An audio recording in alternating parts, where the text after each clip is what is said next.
Nah, kalau proyeksi itu tanya Haris. Apakah layak dipidanakan juga, Haris?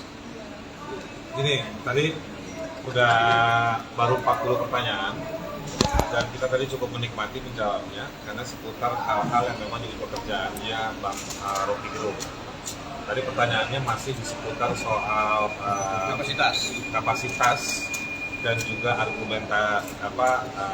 alasan-alasan di balik argumentasi yang kita belum ke soal BJG PLL itu belum, masih menuju ke sana. Tetapi sudah tadi sebelum ke sana pun tadi Pak Rocky sudah menjelaskan banyak hal, tulang belulang ya argumentasi yang akan nanti sampai ke soal BJG PLL. Jadi pemeriksaan ini sifatnya masih interview, belum penyidikan. Jadi itu masih seputar mencari apakah peristiwa tersebut adalah peristiwa pidana atau belum. Dan akan dilanjutkan lagi hari Rabu depan dengan kami juga selain hadir, Pak Rocky juga akan membawa banyak hasil-hasil penelitian, bacaan dan sumber-sumber lain yang menjadi referensi Pak Rocky untuk memunculkan pernyataan yang kemudian dipermasalahkan. Sementara itu.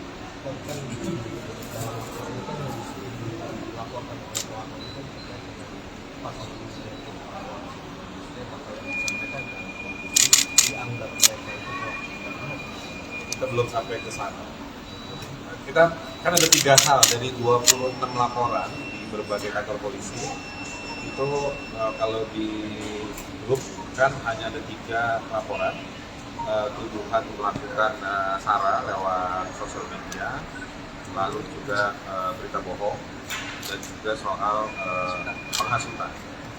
Nah, kalau dari posisi Pak Rocky, keterangan Pak Rocky, kami sih yakin betul tidak ada yang mengarah pada 3 hal ini. Kalau mau dihasut, tidak berbicara pada satu kelompok tertentu. Ini mengkritik soal kepala negara sebagai pejabat publik, bahwa berita bohong.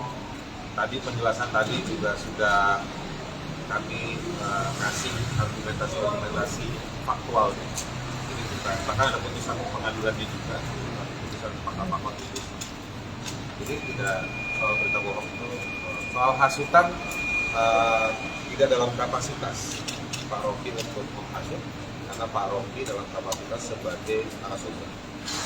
Dan setiap kata, bukan cuma setiap kalimat, setiap kata bisa dipertanggungjawabkan karena berangkat dan merujuk pada sumber-sumber data yang kami akan bawa.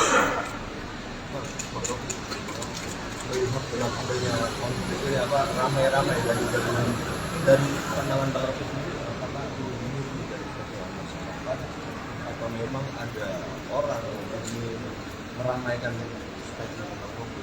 Iya, di bagian terakhir kan rame itu kan ada pro kontra, jadi ada yang pro saya, ada yang kontra saya. Dan itu proses itu yang akan diteliti. Nah, tadi itu masih tahap mengumpulkan tulang belulang dari kasus ini, belum sampai ke pembuluh darahnya. Yang kontra ini maksudnya, maaf kan yang Ya dilakukan pasti kan dia gaduh karena ada pro kontra. Tambahin dikit. Yang kontra itu karena materi ya, daging dari pernyataannya Pak Rocky Gerung itu terkait dengan kebijakan publik. Jadi memang ada pejabat publiknya dan juga ada pengikut-pengikutnya pejabat publik itu yang terpojok dari pernyataannya Pak Rocky. Dan itu yang dilampiaskan lewat laporan-laporan. Kalau buat kami ini senang dan bagus. Kami justru semakin menemukan tempatnya bahwa kebijakan itu kemudian terdokumentasi lewat lembar-lembar yang sah di kantor polisi. Kira-kira sempat Ya. menawarkan restoratif justice. kita justice saja, kita nggak pakai restoratif. Yang dikerjakan Pak Rocky adalah memperjuangkan justice-nya rakyat, the real justice. Jadi bukan restoratif justice yang kita kejar di sini. Jadi negara lewat forum penyidikan atau penyelidikan juga harus memfasilitasi mendokumentasikan pernyataan pembelaan soal justice buat orang kecil yang dibela oleh Pak Rocky.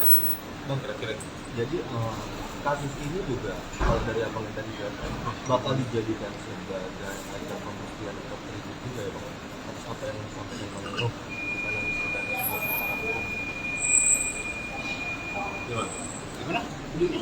Kasus ini ya nantinya akan dijadikan, maksudnya niat dari bang Rocky juga akan dijadikan bukan hanya sekedar penyelesaian perkara hukum, tapi akan dijadikan sebagai bukti atas kritik-kritiknya bang Rocky terhadap manusia juga. Itu akhirnya opininya kan berbalik kan. Karena yang dieksploitasi hanya sensasi dari kalimat penggalan itu tuh, BJL apalah itu, tadi kan power itu kan. Tapi itu kan sensasi yang dieksploitasi, padahal substansinya bukan itu. Yang saya kritik adalah dua program pendidikan politik itu, satu UN, satu soal Universal. Itu dasarnya tuh. Tapi itu ditutupi, bahkan saya sebutkan ada dua jenis bajingan, yang itu sama yang tolol. Yang tolol yang dipersoalkan, tapi itu nanti kita sampaikan. Berarti ini ada perbedaan opini ya sebenarnya. Dari awal. Bang, terkait dengan terakhir, abang pas itu sempat juga media itu sempat ngomong bahwa ada orkestrasi di dalam kasus ini. Dugaan abang ada yang mengikuti atau mengikuti kasus ini ya akhirnya laporan juga banyak. Gimana sih bang? Iya waktu itu bahkan saya sebut namanya Hasto, kan itu kan. Waktu itu disebutnya gitu, Gitu ya? Waktu itu saya sebut. Kenapa itu kok bahas ya? Iya karena sekuensinya begitu, ada PDIP di situ, ya apalagi kan yang mesti bertanggung jawab kan pengawasan bahasa itu. Ya Hasto lah, karena Hasto yang beraksi di situ. Itu hipotesis yang masuk akal. bahkan juga ada serangan ke rumah Ya, Pak dan Rocky juga. dan kita nggak pernah dengar tuh ada upaya hukum untuk mengamankan rumah Pak Rocky dari perlakuan atau persekusi yang tidak patut. Tapi sebelumnya sempat dilaporkan Pak mengalami persekusi dan juga. Enggak, Ya itu kan sudah terpampang ya ada di. intinya mesti pindah lah itu kan. Secara administrasi polisi juga punya mekanisme untuk membuat laporan melalui dirinya sendiri kan kalau memang ada warganya yang bertanggung. Oh, ini kan katanya yang dikritik secara langsung sama Bang Rocky ini tidak mempermasalahkan, tapi mempermasalahkan oleh pendukungnya. Kira-kira ini bisa nggak sih dibantu? Sedangkan yang bersangkutan aja sebenarnya tidak. Berarti ada yang nggak setia kepada tuannya. Kalau berarti pendukungnya nggak setia sama tuannya, karena tuannya sendiri tidak mempermasalahkan. Setelah sempat batal hadir, pengamat politik Rocky Gerung akhirnya memenuhi panggilan Barreskrim Polri atas kasusnya pada Rabu 6 September. Waktu diketahui Rocky dipanggil untuk diminta klarifikasi atas ucapan kasarnya pada Presiden Joko Widodo beberapa waktu lalu. Rocky tiba di gedung Barreskrim sekitar pukul 10:09 waktu Indonesia Barat. Dalam pernyataannya, Rocky menyatakan siap untuk menjalani proses hukum yang ada. Adapun sebelumnya, pemeriksaan terhadap Rocky pada hari ini sudah dikonfirmasi oleh Direktur Tindak Pidana Umum atau Tipidum Barreskrim Polri, Brigjen Juandani Raharjo Puro. Sedianya Rocky menjalani pemeriksaan pada Senin 4 September kemarin. Namun tim kuasa hukum Rocky menyampaikan bahwa kliennya tak bisa hadir untuk diperiksa dan meminta penjadwalan ulang. Sebagai informasi, Rocky dilaporkan atas dugaan kasus penyebaran berita hoax dan ujaran kebencian. Hal ini bermula dari pernyataan Rocky saat acara konsolidasi buruh di Bekasi pada akhir Juli lalu. Kala itu dalam orasinya, Rocky menyinggung langkah Presiden Jokowi yang pergi ke Cina untuk menawarkan IKN. Dalam ujarannya, Rocky menggunakan kata-kata kasar. Hal ini yang kemudian menuai polemik di tengah masyarakat dan kecaman sejumlah pihak. Presiden Jokowi sendiri menyatakan tak masalah dengan perkataan Rocky dan memilih tak melaporkannya. Sementara Rocky dalam klarifikasinya menyebut kritik tersebut ditujukan pada Jokowi selaku kepala negara karena kebijakannya bukan secara personal. Lantaran Jokowi tak melaporkan Rocky, maka dirinya tak dijerat dengan pasal penghinaan. Beberapa pihak melaporkan Rocky atas dugaan ujaran kebencian dan penyebaran hoax. Polri menerima sebanyak 26 laporan polisi terhadap Rocky. Sejauh ini Polri sudah memeriksa sebanyak 72 saksi dan 13 ahli.